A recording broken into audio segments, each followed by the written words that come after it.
Petri Wine brings you Basil Rathbone and Nigel Bruce in the new adventures of Sherlock Holmes.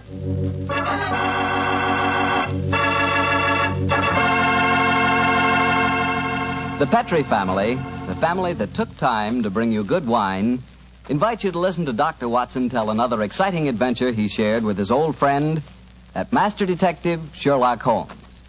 Before he starts, I can tell you something it's really worth knowing. Simply this. The best beginning a good meal ever had is a glass of Petri California Sherry. Petri Sherry is the perfect before-dinner wine. While you're waiting for dinner to be put on the table, pour yourself a glass of that clear, amber-colored Petri Sherry. Now, just sit back and sip it slowly. Take your time so you can thoroughly enjoy every single drop of that wonderful Petri flavor. And what a flavor that sherry has. It comes right from the sun-ripened heart of wonderful California grapes. You may be a real wine expert and know all about sherry wine, but believe me, until you've tried a Petri sherry, you're really missing something. Serve Petri sherry alone or serve it with canapes or appetizers. And by all means, serve it proudly. You can because the letters P-E-T-R-I spell the proudest name in the history of American wines. Petri.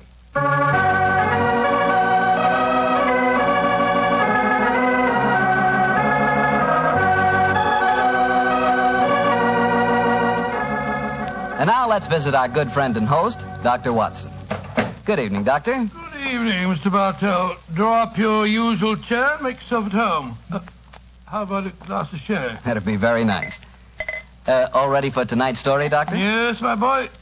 Here's your sherry. Thank you, sir. My story begins on a June night in 1889. My wife and I had spent a quiet evening at home, I remember. It was just about the hour that a man gives his first yawn and glances at the clock, when the tranquility of the scene was broken by the discordant jangling of our front doorbell. An emergency call for you, I suppose, Doctor. Not exactly, Mr. Bartell. It turned out to be a certain Mrs. Isa Whitney, an old friend of my wife's who'd come to us in trouble.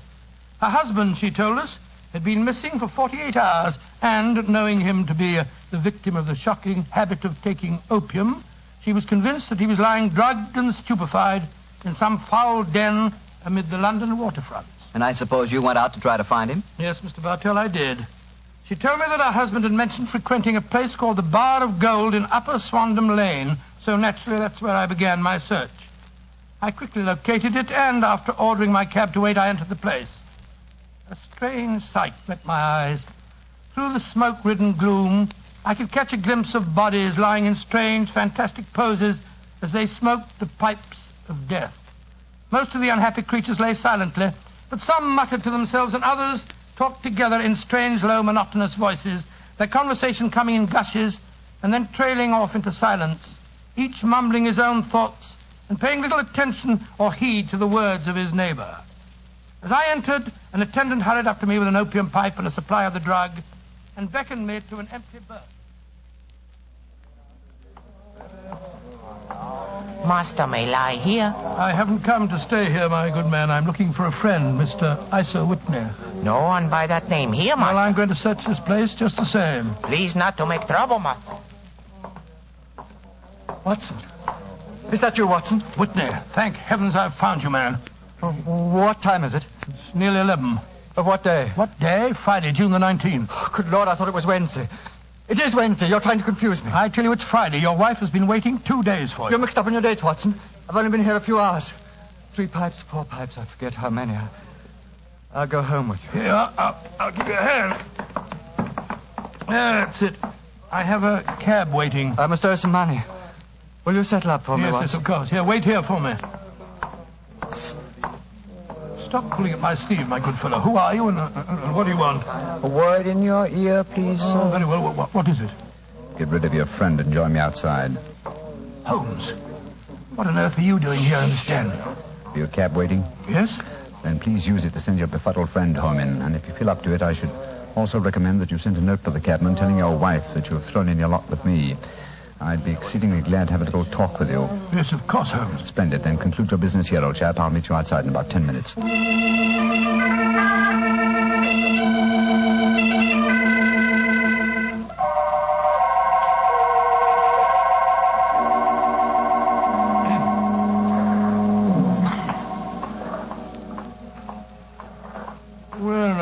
It's nearly... Is that you, Holmes? Yes, Watson, it's me. Your disguise is wonderful. I never recognized you if you hadn't spoke to me just now. Disposed of your friend? Yes, of course. Splendid. Let's start walking. I have a horse and trap waiting for me in the next street. Oh, what on earth were you doing in the Bar of Gold, Holmes? Trying to get news of a missing man. You see, I'm in the midst of a very remarkable inquiry. And I'd hoped to get a clue from the incoherent ramblings of those poor devils back there. There's the horse and trap under the street lamp on the corner. You'll come with me, Watson? Yes, of course, if I can be of any use. A trusty comrade is always of use. My room at the Cedars has 2 beds in it. The Cedars? Yes, that's Mr. Neville St. Clair's house and our present destination. It's near Lee in Kent, about 7 miles from here. I'm using it as a headquarters while I conduct my inquiries. Evening, Mr. Holmes. Everything all right? Yes, thank you, John. Get in, Watson. Right, John. I shan't need you any more tonight, John. Here's half a crown for you. Look out for me tomorrow about 11. Right you are, Mr. Holmes. Good night, gentlemen. Good night, John. Go on, get up. Well, Holmes, if we have a 7-mile drive ahead of us, perhaps you'll tell me about the case that you're working on. With pleasure, old chap. But first, take the reins for a few minutes, will you? I want to remove my makeup and take off my wig and be comfortable. After that, I'll tell you why we are headed for the Kentish countryside at this hour of the night.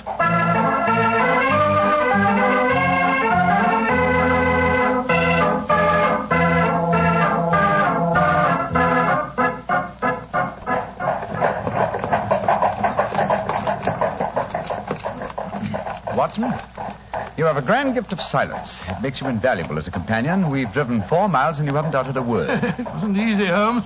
I've been dying to question you, but I could see that you were preoccupied. Then I shall reward you with a clear and concise statement. My problem. Mr. Neville St. Clair, aged 37, the father of 2 children and an affectionate husband, is missing.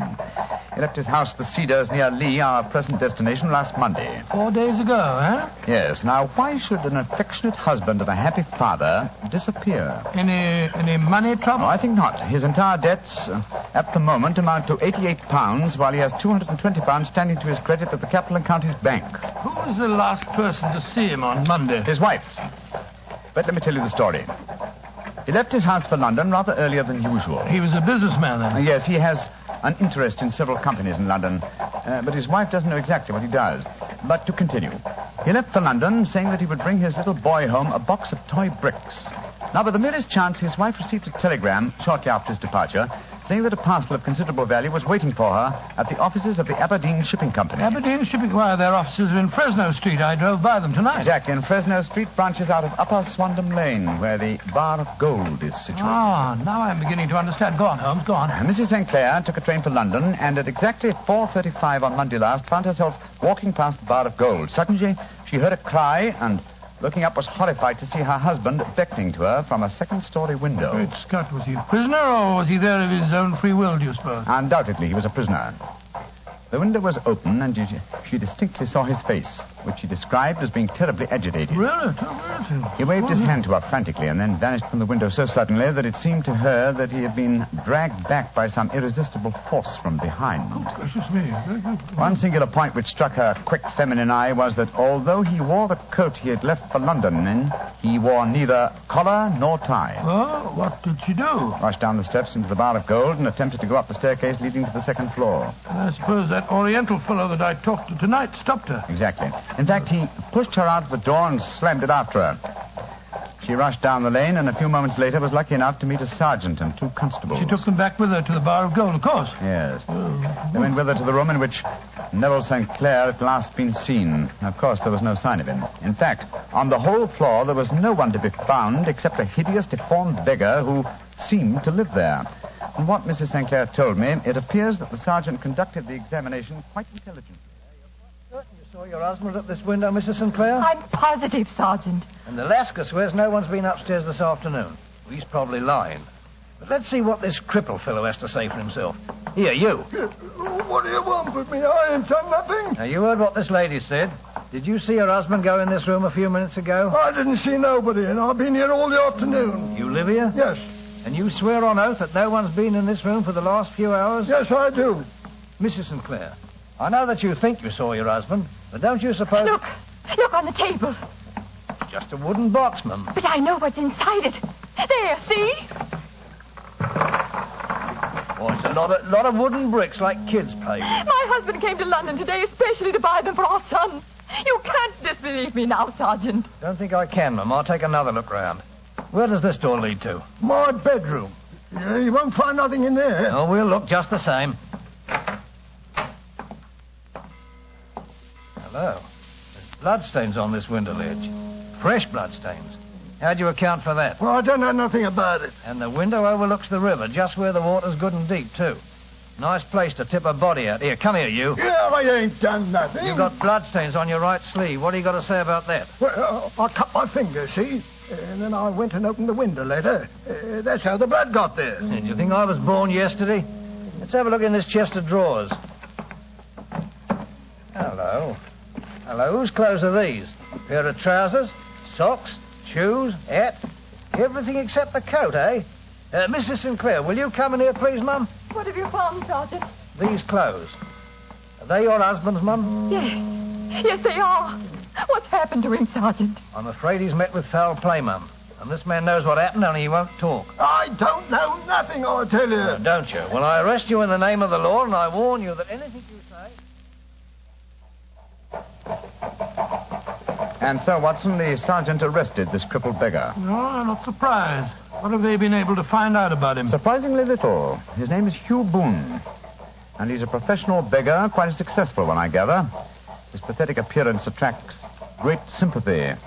There's a shock of orange hair and a pale face that is disfigured by a horrible scar which has twisted the outer edge of his upper lip. And he was the last man to see Neville Sinclair alive, eh? So it would seem. The Lascar downstairs has been cross-examined relentlessly, but he swears that he has no knowledge of the crime. Have there been any further developments? Oh, yes, old chap. Yes, Huh? indeed there have. The ebbing tide gave a fresh clue. You mean Sinclair's body was washed out? No, his coat. What? With every pocket stuffed with pennies and halfpennies. 421 pennies and 270 halfpennies, to be exact. There's no wonder that it had not been swept away by the tide. But a human body was a different matter. Yes, there's a strong eddy between the house and the wharf. It seems likely that the weighted coat had remained when the stripped body had been carried away into the river. Well, the other clothes were found in the room. Why would the body be dressed in a coat alone? We can only surmise, old chap, but supposing that this man Boone had thrust Neville Sinclair through the window and into the river, what would he do then? Try and dispose of the telltale garments. Yes, that would be logical, wouldn't it?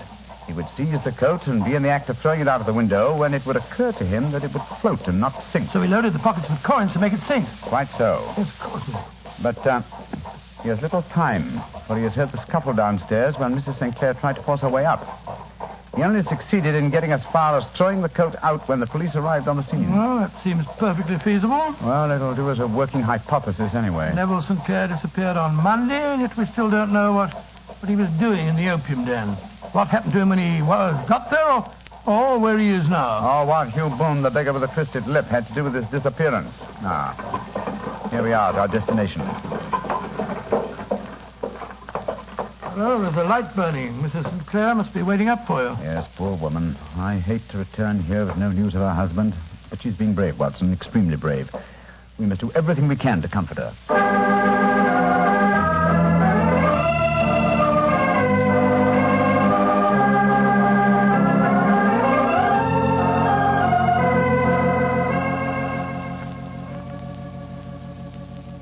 Dr. Watson, I'm so grateful that you were able to come down and help your friend. Oh, I only hope that I can be of some help, Mrs. Sinclair. I see that you have no good news for me, Mr. Holmes. I'm afraid not.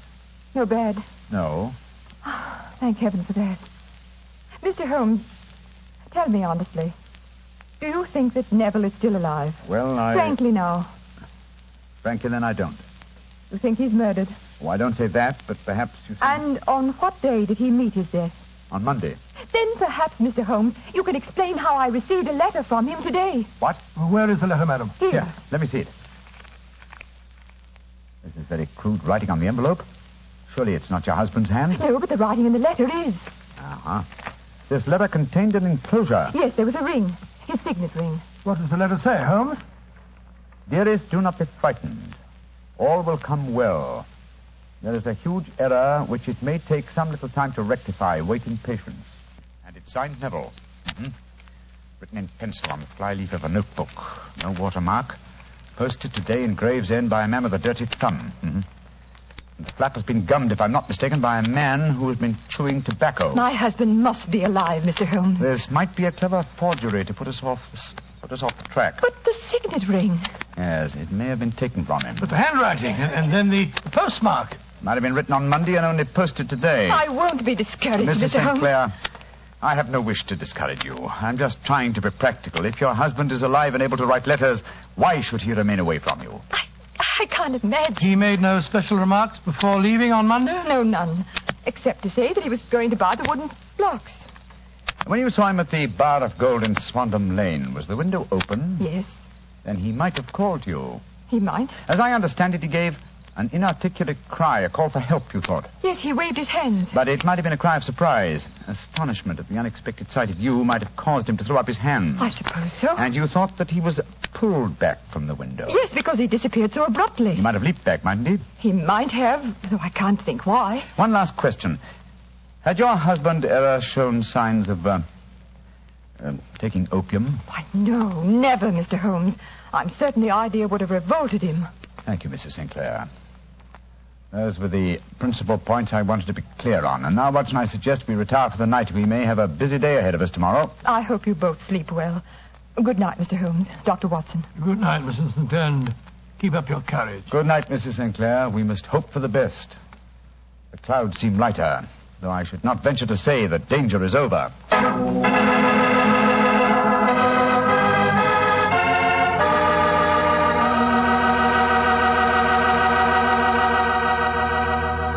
You'll hear the rest of Dr. Watson's story in just a second. So I'm just going to remind you that when you buy Petri California sherry, you have a choice of two kinds of sherry. You can choose Petri regular sherry, or if you prefer your sherry dry, not sweet, ask for Petri pale dry sherry. They're both fine wines.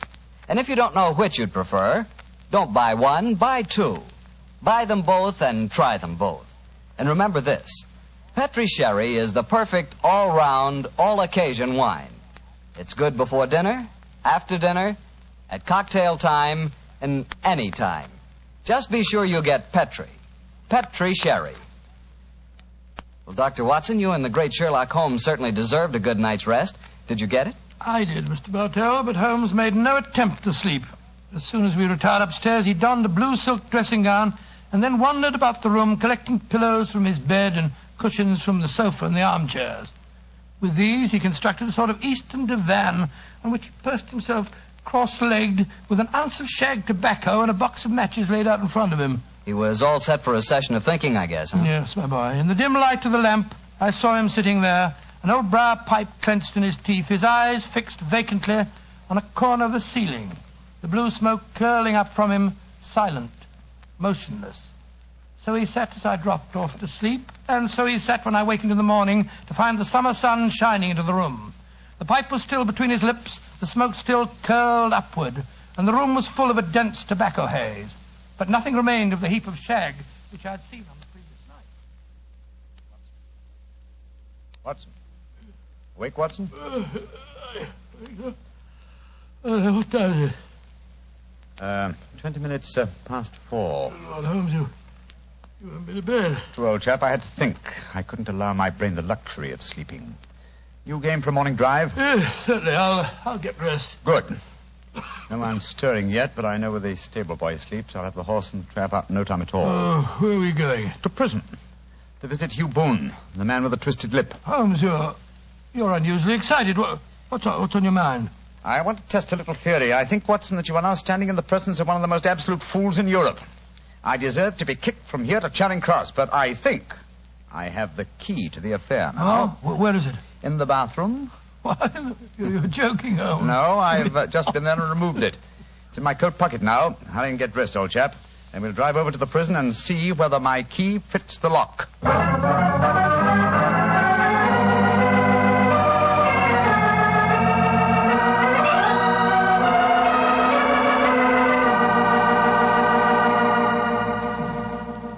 Well, good morning, Mr. Holmes. Dr. Watson. Good morning, officer. Good morning. Well, you're a couple of early birds, and no mistake. Yes, Constable. We're searching for the proverbial worm. Who's on duty? Inspector Bradstreet, sir. Oh. Oh, here he is now. Good morning, Bradstreet. Oh, hello, Mr. Holmes. Good morning, Doctor.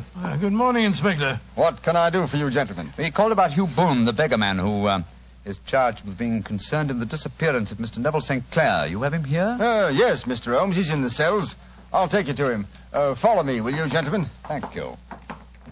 Well, what kind of a prisoner has he been, Inspector? Oh, he hasn't given us any trouble, but he's a dirty devil. It's as much as we can do to make him wash his hands. His face is as black as a tinker's. So he has an aversion to washing, has he? Yes, Mr. Holmes. Well, once his case has been settled, he'll have a regular prison bath, and when you see him, I think you'll agree with me that he needs it. Well, here we are. This is his cell. He's still asleep. Good Lord, what a filthy, repulsive-looking fellow. Yes, he's a beauty, isn't he? Want to go in, Mr. Holmes? Please, Inspector.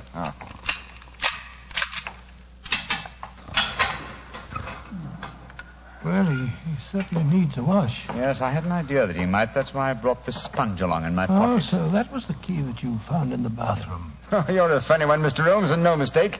What did you bring a sponge along for? I'll show you. Is there any water in this cell? In the jug on the table there. Yes. I soak the sponge in the water so, and then apply it to the prisoner's face, so. Great Scott, his complexion's 3 shades lighter underneath, and the scar on his lip has disappeared. What are you doing to me? Now a tug on this mop of red hair, and I think we'll find it's a wig. Yes, come on. That's right. Let me introduce you to Mr. Neville St. Clair of Lee in the county of Kent. Good Lord, Mr. Holmes, it's the missing man, all right. I recognize him from the photographs. All right. I'm Neville Sinclair. What am I charged with? With making away with Mr. Neville St. Oh, no, you can't be charged with that unless we make a case of attempted suicide of it. Well, since I'm the missing man, then it's obvious that no crime has been committed, and therefore I'm illegally detained. No crime, but a very great error has been committed. You would have done better to have trusted your wife. It wasn't only my wife, it was the children. I couldn't bear to have them know that their father was a common beggar. Now you've exposed me. What can I do? Well, if you leave it to a court of law to clear this matter up, sir, you can hardly avoid newspaper publicity. But if you're perfectly honest with us now, I'm sure that the Inspector and Mr. Holmes won't be too hard on you. No, Mr. St. Clair. Inspector Bradstreet will, I'm sure, make notes on the information that you give us and submit them to the proper authorities. But now, sir, your story, please. Why have you been posing as Hugh Boone, a crippled beggar with a twisted lip? Well, it's a simple enough story. Some years ago, I was a newspaper reporter. One day, my editor wanted an article on begging in the London metropolis. I suppose you thought the best way to get your facts was to disguise yourself as a beggar. Yes, I'd been an actor in my youth, and it wasn't hard for me to adopt a convincing disguise. But that was the point where all my troubles started. On that first day I sat in the London streets, I found to my amazement that I received no less than 26 shillings and 4 pence. Almost as much as your weekly salary as a reporter, I imagine. Yes, Mr. Holmes. Well, you can imagine how hard it was to settle down to arduous work at £2 a week when I knew that I could earn as much in a couple of days by smearing my face with paint, laying my cap on the ground, and sitting still. Only one man knew my secret. The Lascar at the Bar of Gold in Upper Swandam Lane, eh? Yes, Mr. Holmes. Mm-hmm. Every morning I would emerge from there dressed as a beggar, and in the evenings I'd return and transform myself into a well-dressed man about town. The fellow was well paid for his rooms, and well, I knew that my secret was safe in his possession. And when you got married, you couldn't bring yourself to confide in your wife, I suppose. No, I couldn't. My wife knew that I had a business in the city. She little knew what. When you saw your wife from the window last Monday, you quickly changed back into the character of the beggar, I suppose. Yes, Mr. Holmes. Of course. And then weighted my coat and threw it into the river. Mm-hmm. Well, I don't think there's anything else I need explain, is there, gentlemen? One point. The signet ring that you sent your wife. Well, I knew that she'd be worrying. So I gave it to the Lascar at a moment when no constable was watching me, together with a hastily scribbled note. That note only reached her last night, Mr. Sinclair. Last night? Oh, poor Catherine. What a dreadful week she must have spent. The police have been watching that Lascar. He probably found it difficult to post the letter for you without being spotted. Yes, I would surmise he gave it to a sailor customer of his to post. A sailor who chewed tobacco and had a dirty thumb. Yes, I think all the ends are tied off very neatly now. One last question, Mr. Sinclair. Have you ever been prosecuted for begging? Oh, many times, but what was a fine to me? It's got to stop here and now, Mr. Sinclair. If the police are to hush this thing up, there must be no more of you, Boone, the beggar. I swear it. And you must tell your wife the truth at once. If you'd done that a long time ago, you'd have saved both of yourselves a very great deal of misery, sir. I shall tell her everything. Well, Mr. Holmes, we're very much obliged to you for having cleared this matter up. I wish I knew how you reached your results, though. Well, in this case, my dear Inspector, I reached them by sitting upon 5 pillows and consuming an ounce of shag tobacco. I only wish that all my problems might be solved so comfortably.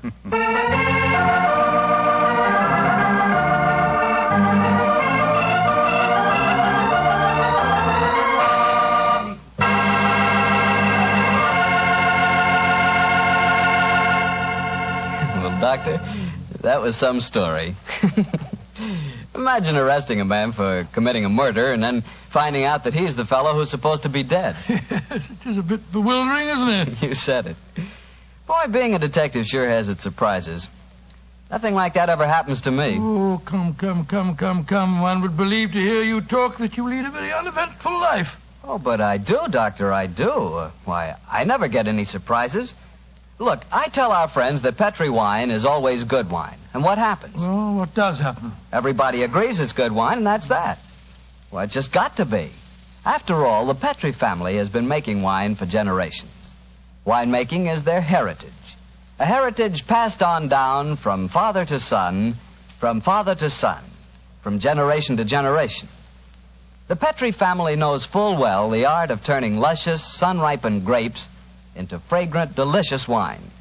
And because the making of Petri wine is a family affair, you can be sure that the name Petri on a bottle of wine really stands for something. It's your assurance that every drop of wine in that bottle is good wine. No matter what type wine you prefer, you'll never go wrong with a Petri wine because Petri took time to bring you good wine. Well, Dr. Watson, what new Sherlock Holmes adventure are you planning to tell us next week? Well, now let me see. Next week,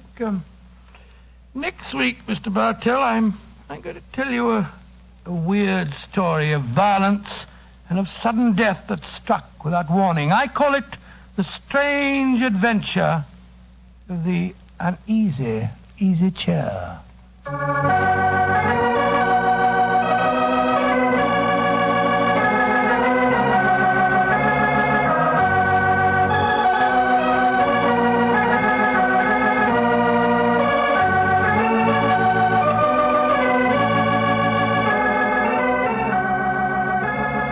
Tonight's Sherlock Holmes adventure was adapted by Dennis Green and Anthony Boucher from Sir Arthur Conan Doyle's story, The Man with the Twisted Lip.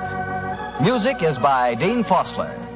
Mr. Rathbone appears through the courtesy of Metro-Goldwyn-Mayer, and Mr. Bruce through the courtesy of Universal Pictures, where they are now starring in the Sherlock Holmes series.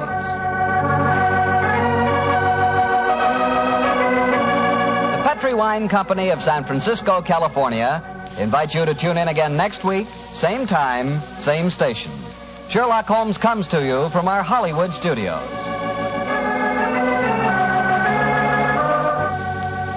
This is Harry Bartell saying goodnight for the Petri family.